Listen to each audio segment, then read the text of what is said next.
Hello everyone, here's a day in the life of a medical student and phlebotomist in Ireland. Let's go! Hi, I'm Melissa. I'm a 22-year-old student studying medicine in Poland, and during the summer I work as a phlebotomist in Ireland. So I typically come into work for 7:30, I have a cup of tea and I review my notes from the previous day just to see if there's any improvement I can make moving forward. Work with the phlebs should start at 7 a.m. but since I'm still training, it starts at 8 a.m. for me, and it's basically a mixture of proper patient identification, choosing the perfect vein, and then making sure you've memorized the correct order of draw, because different blood tests require different tubes. For instance, a full blood count is done in the pink tube, a coagulation is done in the green tube. So in this hospital we have around 6 floors, and we start from the ground and work our way up, and it honestly can be quite stressful because we're tight on time and we end up doing over 9,000 steps. Like, come on. Our first break is at 10:15 a.m. where we chat, rest our legs, and have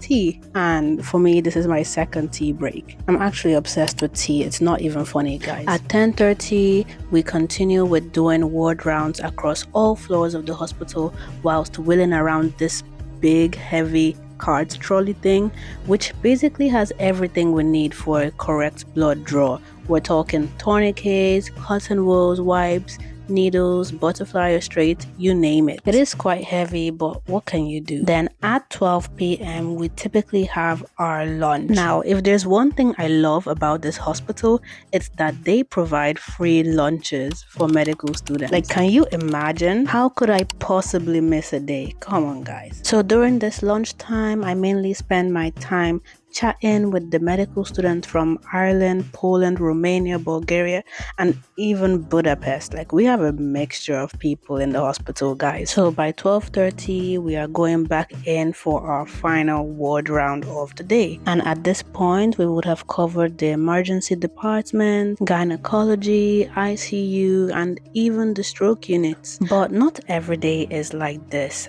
Sometimes I'm in base, which just means I'm sitting stationary and waiting for outpatients to come in and get their bloods done. And I actually got my bloods done by my supervisor once, just because my GP asked for them, and well, I'm a phlebotomist. Anyway, after a long day, we are left with piles and piles of bloods, which either get delivered by hand to the labs or sent via pods through a built-in tubing system embedded into the building of the hospital. It's honestly so cool. Like, this system basically takes bloods via